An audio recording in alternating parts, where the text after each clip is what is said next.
and I'm joined on Zoom by the incredible singer-songwriter Thereza Bazar of Dollar ahead of the Ola tour in the UK, which is going to be a sparkling pop party. Now, Dollar had 10 top 10 hits, including 3 top 10 singles and 3 albums, and Theresa and Stephen Fox will be belting out all the hits once more on this tour. So very good morning, and thanks for joining us. Hello, my darling Michelle. I'm so excited to talk to you. I kind of can't believe I'm on the other side of the world and I feel like around the corner. It's amazing, huh? Yeah, and whereabouts are you over in Australia at the moment? Yeah, I'm currently in Sydney. So isn't it weird that I'm in kind of, I can hear you loud and clear like you're like just down the road. It's very odd, isn't it? It's amazing though. I hate the text. I get so scared when it doesn't work, but when it works, it's just phenomenal. Now, we're going to talk about the tour in a little while, but I want to find out loads more about you. And I've got some questions from listeners as well. So thanks for talking to us. Before we talk about the tour, let's go back to your very first musical memory.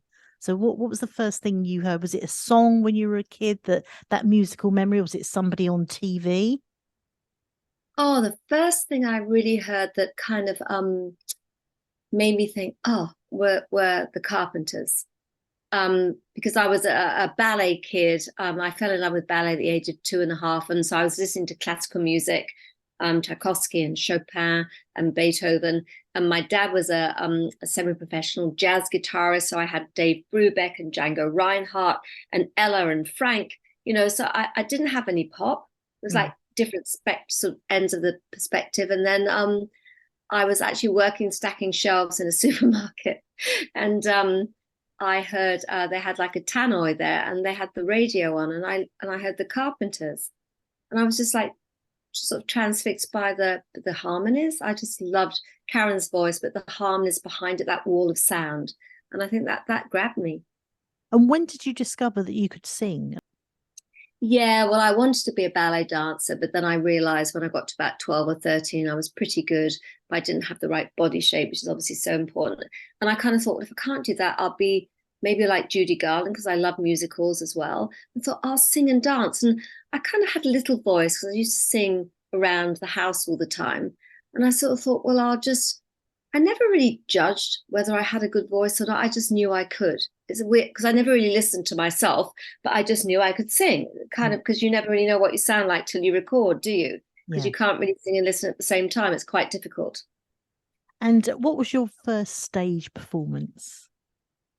I auditioned to be a dwarf in a pantomime to get my equity card, because that's the only way you could do that back in the day in the 70s. And I got the job of Snow White. I was 17 years old. And so that was my first job. I was Snow White in a panto in Paignton in Devon. Yep, in Devon. Lovely place.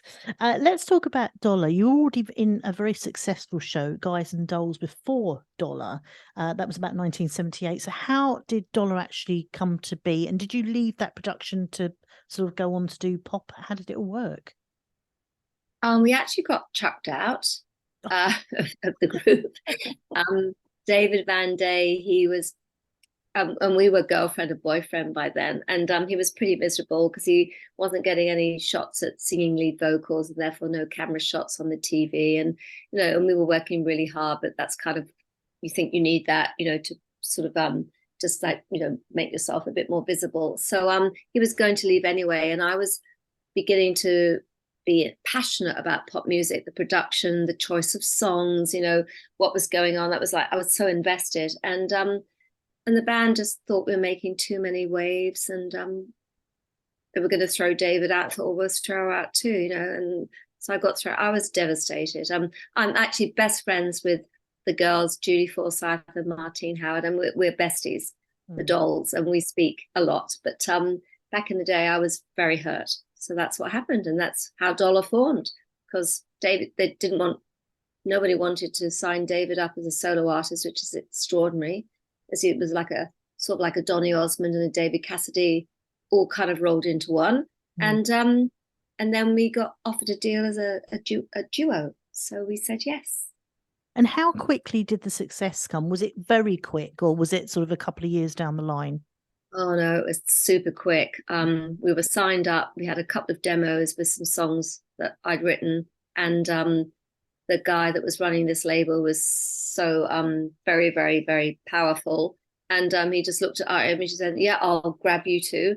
And he had this amazing sort of like producers and songwriters. And he said, well, you've got these 2 songs by this great writer called David Courtney, which is Shooting Star and Who Within the Moonlight. But he can't produce you because he's busy doing another act. So I'll give you Chris Neal because he's got some free time. Mm.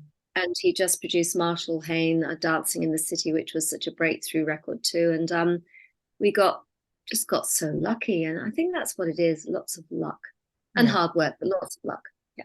And what do you remember like the first time you were heard on the radio? Do you remember where you were? Oh, well, the very first time I was heard on the radio was actually with Guys and Dolls with There's a Whole Lot of Loving. And actually, I was in a job, I was actually working, and Tony Blackburn made it his record of the week. And I remember waking up one morning in these like sort of like pink Briar nylon sheets in some horrible place somewhere where I was working and going, oh my goodness, I'm on the radio. I mean, I'll never forget that moment. I mean, you know, as long as I live, you know, it's just an incredible thing to think I'm on the radio. It's really awesome. And what was it like working with legendary Trevor Horn? And what sort of thing did you go do when you went into the studio? Were you because I know that you write as well. So were you kind of helping a little bit with production and writing at that stage? Yeah, I was writing, but I was it was all about the production really at that time. And I'd heard Video Killed the Radio Star, albeit about 9 months later after it was a hit, because we were making an album at the time. And I was just like completely sort of like immersed in something. But when I heard the production, that like the bass drum and the that kind of separation of sound, I went, that's it. You know, it's kind of, that's what I want. And we met him, and it I didn't think anything was going to come of it, but he went off and did a writing session that night with Bruce Woolley, and he wrote Handheld and Black and White and Mirror Mirror. And in the studio, I was glued to Trevor's right arm. I never moved. I was there the whole time. Whatever they were doing, however boring, I kind of was watching and learning. And it was only the good bits when kind of they left, because it was like analog desks back before the digital desks came in for production, and kind of if they miss something and they go, oh, we have to do it, I'd go, no, leave it. I think it sounds great. And then he'd look at me, and Gary Lang and his engineer would look, and I'd go, just listen, I think it's great. And they go, okay, we'll leave it in. And so I kind of had little dabbles into being part of the process, but I was very polite. You know, I didn't want to rock the boat. But I knew I was part of something amazing. I just knew it. It was really transitional period in time, isn't it, for music, the early 80s. Yeah, I was going to say, I mean, my next guest coming up to you are a band called Awesomeosaurus. And if you put your song, The Big Kiss, and their song, I'm a Mess, very, very similar. I mean, your song could be out now. That song could be out now. I don't know why you don't re-release it. So thanks for that. I might think about it. You should do.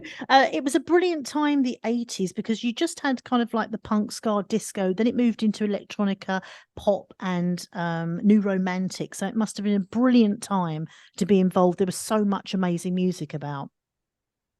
You know, you're so right. It was just like being in a lolly shop, you know, like, you know, chocolate shop with which one do you want to pick, as a Mars bar or a Bounty or something. It's all great. And I think what I couldn't really work out was I wanted to be a backroom boy. So I loved the studio. No one cared what I looked like. I could get there with my greasy hair and a pony, didn't matter, no makeup.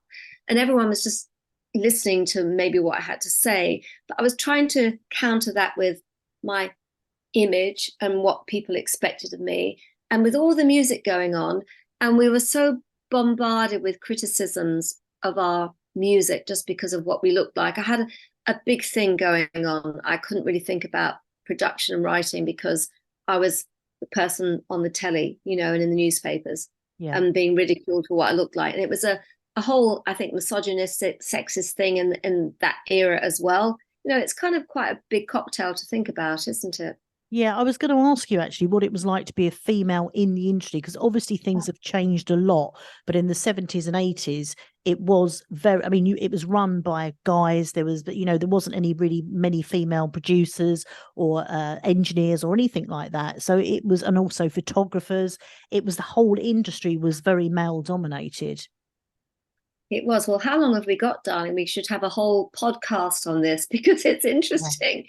Um, I was so and I was like the glamorous, groomed kind of, but I wasn't flirty really, but you just had to sort of work the system. But I found it really difficult. And actually, I think I'm pretty sure I was the first female record producer in the UK, Mm. just because no woman would go into the studio because we were looked on as fluff.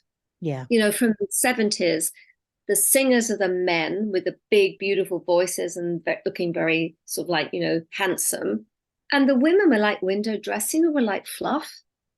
And that's just how we were looked at. And it took a lot of just being quietly persistent. You couldn't walk in there because no one would take you seriously. I mean, seriously, one day going into the record companies, which I did do because I was interested in the business side of life, I would always wear heels and short skirts just to attract some attention, really. So if I was saying something, at least if they think, oh, she looks nice, then listen to what I have to say as well, which is why I love the Barbie move, I have to say at the minute. It's just like perfect timing, isn't it? That, so much is going on with just like female sort of like how we could have been, should have been appreciated. When you write a song or you're sitting down, do you somebody plays guitar or your keyboards, or how do you put a song together? I started writing songs first on a banjo because my late dad, bless him, he thought, oh, my little girl, she's like very petite and tiny, and he thought, oh, she'll never be able to stretch across an acoustic guitar. So he bought me a banjo and tuned the last four strings to the strings of the guitar. But of course, he just forgot that they're metal strings and very hard to press down. So I played that till my fingers actually bled that first day. But I wrote 2 songs the very first day. I learned 4 chords. Yeah. I thought, oh, if you've got music, then you can create something. So I play musical instruments, guitar and piano terribly, really poorly. But it was enough to allow me to explore in a very naive way, and sometimes melodies come to you. But I do my best. I've always done my best writing actually when I'm moving. I need to move. I'm a moving person. I can't sit still. So if I'm walking and I see dogs playing in the park, or see little kids in the playground, or look at the sky, or that kind of gives me inspiration. I've asked a lot of musicians this question, and a lot of them have said, yes, this does happen to me. When you're writing a song, do you ever feel like a song comes through from the universe? It's kind of spiritual, and you're like, where did that come from? And it sort of comes through you onto the page. Do you ever get that? Yes, I do. I think, as I said, when I'm walking and I kind of just try and zone out a bit, really, just looking around at what's happening, look at the grass, colors, or hearing a laugh or something, and then I start listening to rhythms, or I hear rhythms in my head, and then a melody sort of starts. It's always the melody, not lyric, and then I kind of go, oh, that's kind of nice. And I think, where did that come from? And then I kind of try and obviously now with phones, it wasn't in the early days, but I might record it, but in the early days, I'd try and sing it about 4 times and then put it to one side and think, if I remember it later, it might have some value, because it's all about, I mean, you've only got like sort of 8 notes and an octave to write a song. I mean, that's the most amazing thing. How do musicians keep coming up with original music? It's just crazy, isn't it? How amazing. And so that's what I used to do. And I think it does come from something else, but it's also how you're seated in yourself. Are you happy? Are you sad? What's going on emotionally? I think that's really important. We have to talk about Top of the Pops because it was the show to go on. Every musician, and it's a shame it's not around now, because every musician back in the day, you were successful, you had to get on Top of the Pops, and you were on Top of the Pops a lot. What was it like? Oh my gosh. So it was the be all and end all. So you got the call. The chart positions came out at 10 o'clock in the morning on a Tuesday. And then the promotion department, if you were doing well with your record, you get a phone call. But back in the day, of course, there were no mobile phones. So I remember flying in from doing some promotion in Europe, and we were at Heathrow, and Love's Got a Hold of Me was had just been released, and it was kind of moving up the charts. And David Van Day and I were going, it's Tuesday, we've got to get to find a payphone because that's all you can do. And we were running through Heathrow Airport to try and find a payphone to call the record company, and hopefully someone would pick up. And then they picked up the phone, and we said, well, it's David. I mean, they just said, well, where are we? And they said, you've jumped about 30 places and you're on Top of the Pops tomorrow. And we just like yelled. I mean, we squealed with joy. It was just so extraordinary. And then, of course, they film it on a Wednesday. So you only have the Tuesday to sort out what you're going to wear and what's going to happen. It was never, there was no process really, apart from you're on Top of the Pops, go and sort it out. So it was, I used to be so excited, but then I used to get terrified with what I was going to wear and how I was going to organize everything, because we had no entourage. It was just us. Yeah, and you had some great outfits, and they kind of blended together, didn't they? So was that all you putting stuff together?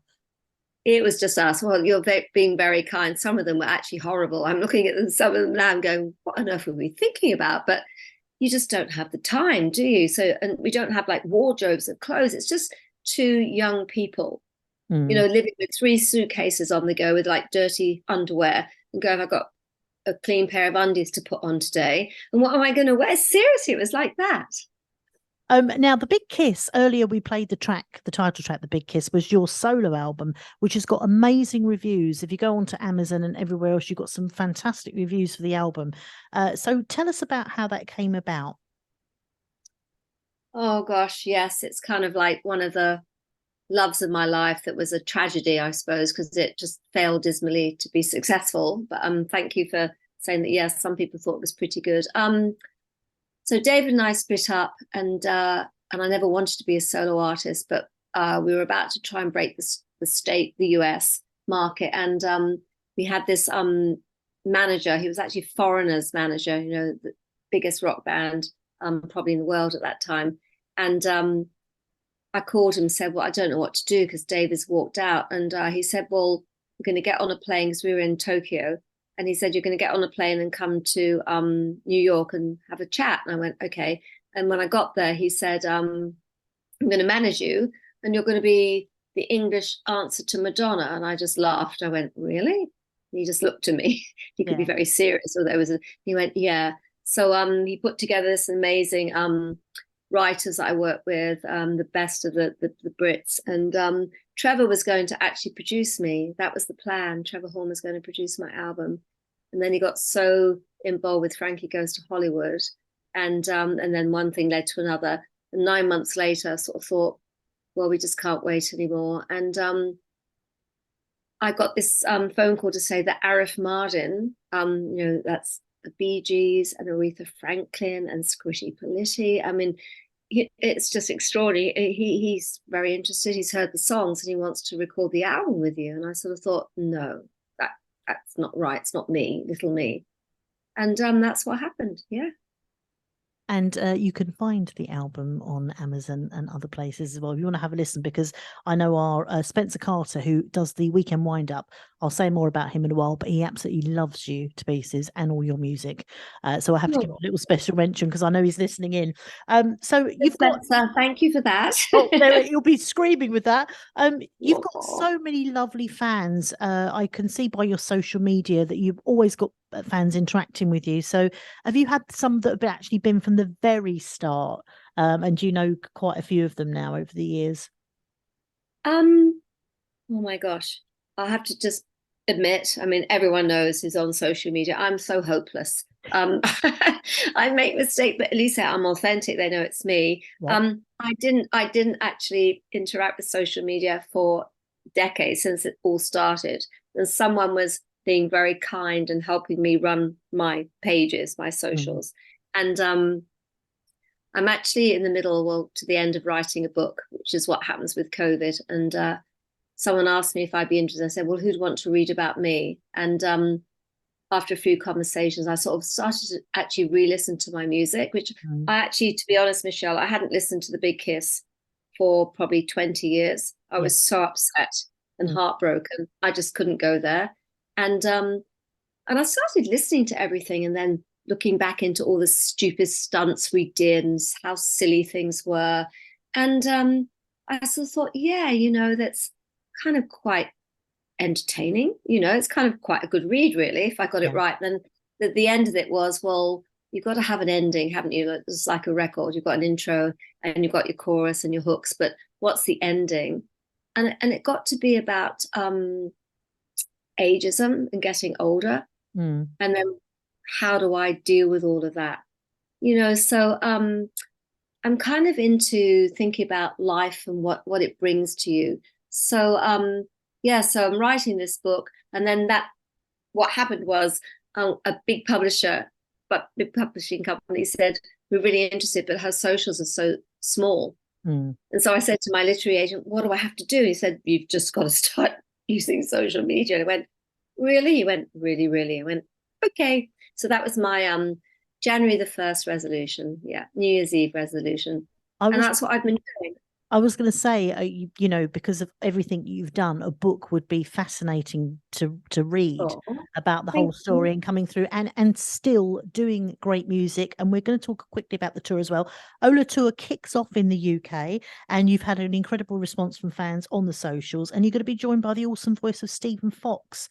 He's also sung with Bucks Fizz. So how did you two get together? Oh, he has. He was introduced by a mutual friend, Alan Connor, who actually put my big deluxe box set together with the Big Kiss and all the dollar stuff, which was an amazing thing in 2019. But Stephen came and guested and sang a few songs with me, and he is just what an amazing creative. He can do everything. He can sing. He's a northerner, which is great. You know, he's down to earth. He can do visuals. He's a musician. It's just extraordinary. And we, across the planet, you know, we're kind of just communicating, and it's just kind of like we're next door. It's just so amazing. So he has an amazing voice, but he also has so an empathy with me. He understands, you know, and that's a nice thing, because if you've gone through the school of hard knocks, you have to, if you're going to get up and dust yourself down and do it again. And I really don't care what people think of me now, because I'm sort of galvanized into action as an older woman.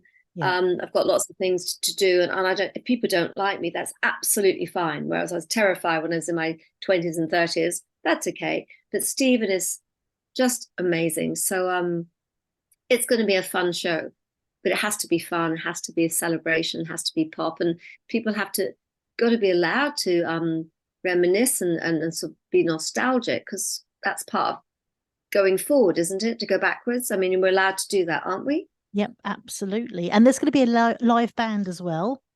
Yeah, that's so cool. The band.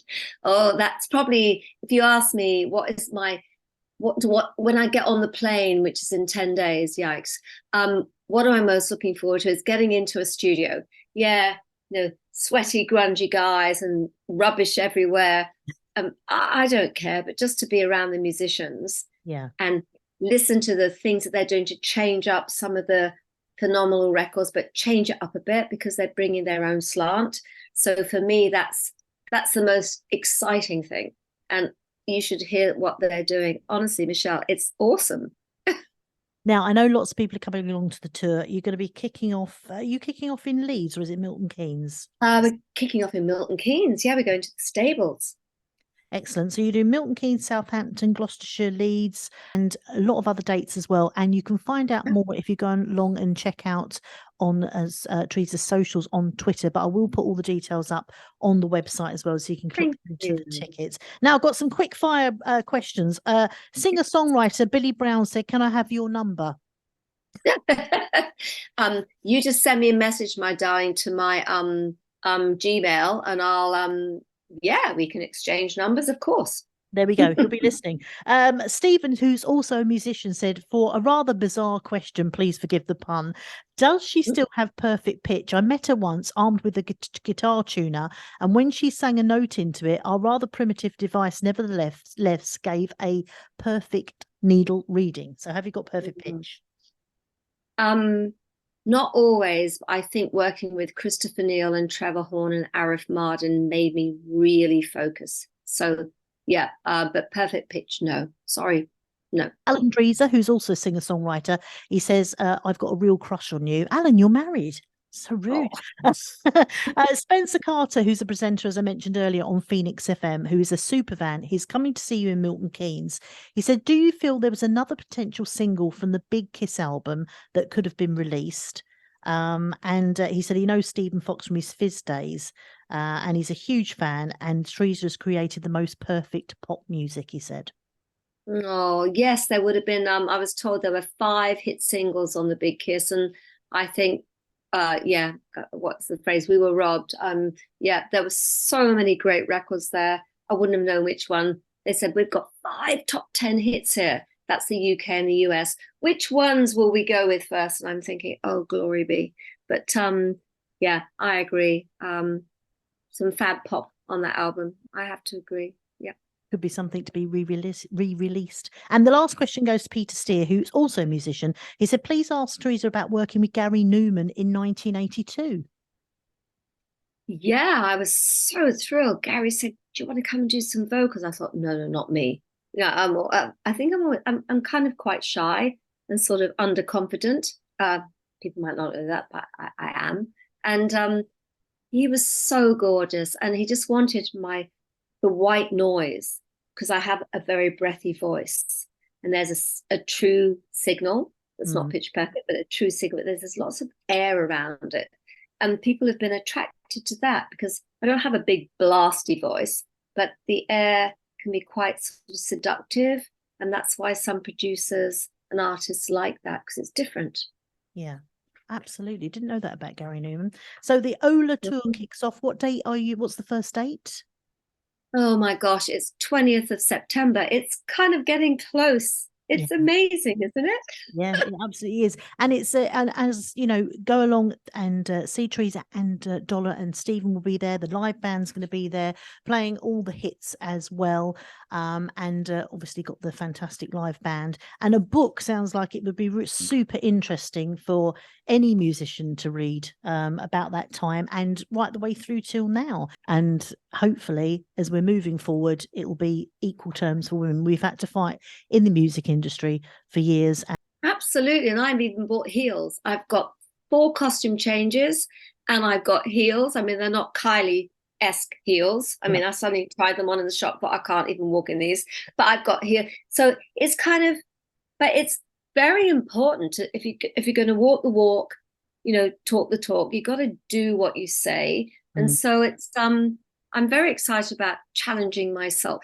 And I think that's an important thing as we get older, and also be passionate about what you love. And I've, pushed music aside for quite a few years, and I'm just so thrilled, to just be doing what I love. Yeah, absolutely. And loads of people are thrilled that you're back and you're going to be over here. As I said, I've had loads of messages today about talking to you on air. And yeah, it's been absolutely great. It's lovely to see you looking gorgeous as always. And I'm going to end the interview with Mirror Mirror by yourself. Hope to see you soon. Yes, I hope so. I'm going to try and get down to one of your gigs for sure. I'll be inviting you, of course. You tell me where you want to come to, and I'll send you tickets, of course. Oh, thank you. And also Spencer will be there at Milton Keynes, probably right at the front. Good. Gripping hold of the stage because he is your super fan. So thanks ever so much. It's really interesting to chat to you, and I wish you all the best with this up and coming tour. Thank you so much for the time, my darling. Really appreciate it. Really, really do. It's been great. Thank you. Thank you very much, Theresa. Thank you.